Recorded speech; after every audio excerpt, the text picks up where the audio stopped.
Dear students, good morning to everybody.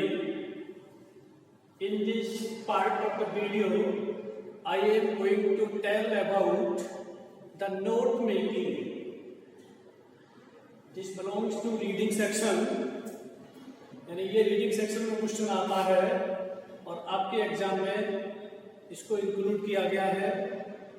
इसके बारे में आपको समझना है कि नोट मेकिंग क्या होता है, why is it necessary, how can a student solve such type of question in examination. First of all, what is note making? Note making क्या होता है?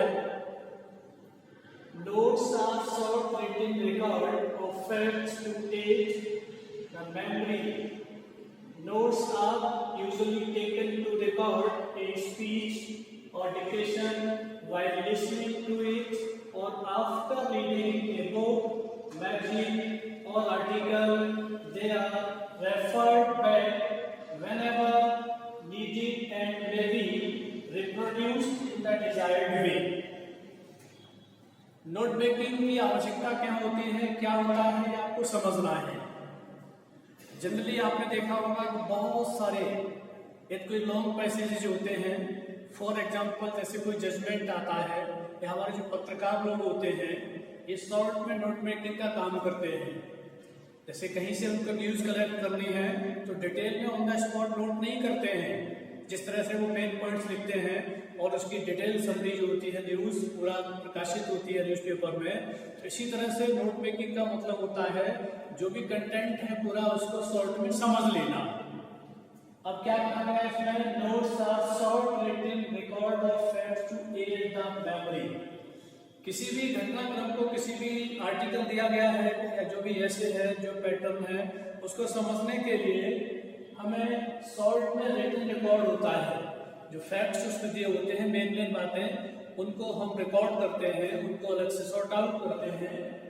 Notes are usually taken to record a speech. Generally कोई speech दे रहा होता है तो लिखने वाला जो राइटर होता है उसके मेन पॉइंट्स नोट कर लेता है। पूरी स्पीच नहीं लिख सकता है, मेन पॉइंट्स लिखने के बाद में उसको फिर पब्लिश कराता है। और dictation while listening to it, या कोई व्यक्ति जब बोल रहा है और दूसरा सुनने वाला है तो उसको पॉइंट्स नोट कर लेगा, लिख लेता है।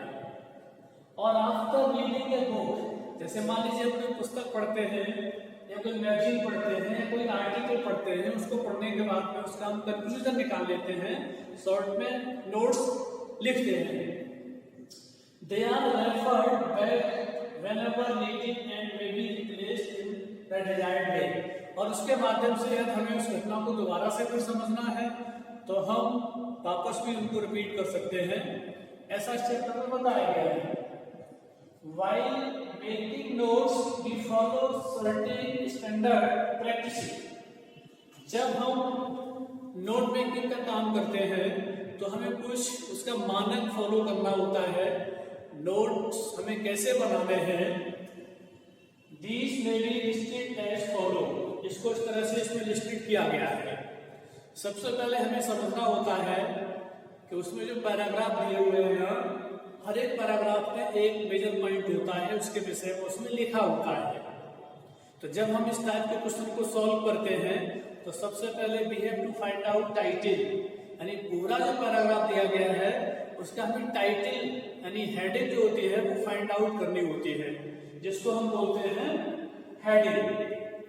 और प्रत्येक पैराग्राफ में लगभग 3 या 4 सब हेडिंग्स होती हैं, यानी जो मेन टाइटल है उसी के विषय में प्रत्येक पैराग्राफ में 3 या 4 पैराग्राफ होते हैं, 5 होते हैं ना, तो उसमें से हर एक पैराग्राफ में पहले इंट्रोडक्टरी होता है, फिर आर्गुमेंटेटिव हो सकता है, कहीं डिस्क्रिप्टिव हो सकता है, कहीं कंक्लूसिव हो सकता है।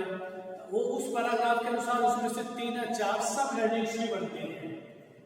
यानी मेन हेडिंग लिखते हैं पहले, उसके बाद में सब हेडिंग। इनके लिखने का पैटर्न क्या होता है, जैसे हम जो भी फॉलो करते हैं पैटर्न, मान लीजिए हमने मेन हेडिंग को लिखा है नंबर्स में, न्यूमरल्स में, 1 2 3 में, तो हम सब हेडिंग्स को अल्फाबेट में लिख सकते हैं, रोमन नंबर्स में लिख सकते हैं। कई फॉर्मेट होते हैं, हमने जो रिटन में आपको पैटर्न दिया है उसको आपको समझना है।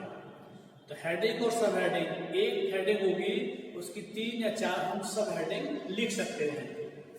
नेक्स्ट नंबर है abbreviation and symbols. It is an important part of the note making. इसमें एब्रिविएशन लिखने का एक पैटर्न पूछा जाता है। अप्रोक्सीमेटली आपको 4 लिखने होते हैं, 4 या 6, इससे ज्यादा नहीं लिखने हैं। वर्ड का एब्रिविएशन लिखने का जो मेथड होता है वो हम आपको नेक्स्ट पार्ट जो वीडियो का होगा उसमें बताएंगे कि हमें किस तरह से इनको लिखना चाहिए। नेक्स्ट नंबर है नोट फॉर्म। इसके 4 पार्ट होते हैं। सबसे पहले हेडिंग लिखनी होती है, फिर सब हेडिंग होती है, इसके एब्रिविएशन लिखे होते हैं, नोट फॉर्म होता है और इसमें लास्ट में हमें समरी भी लिखनी होती है, इसमें नहीं बताया गया है।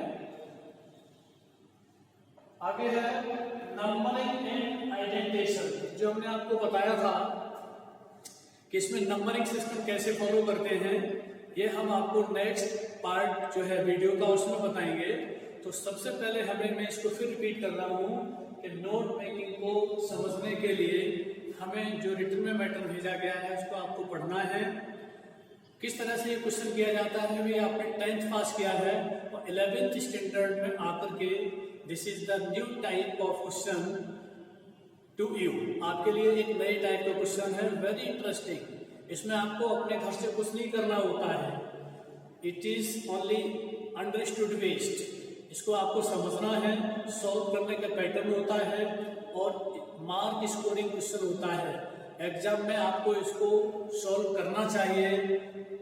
You are suggested not to leave this question unattempted, यानी आप इसको अनअटेम्प्टेड न छोड़ें एग्जाम में। The remaining part of the note making will be explained in the second part of the video. Thanks a lot.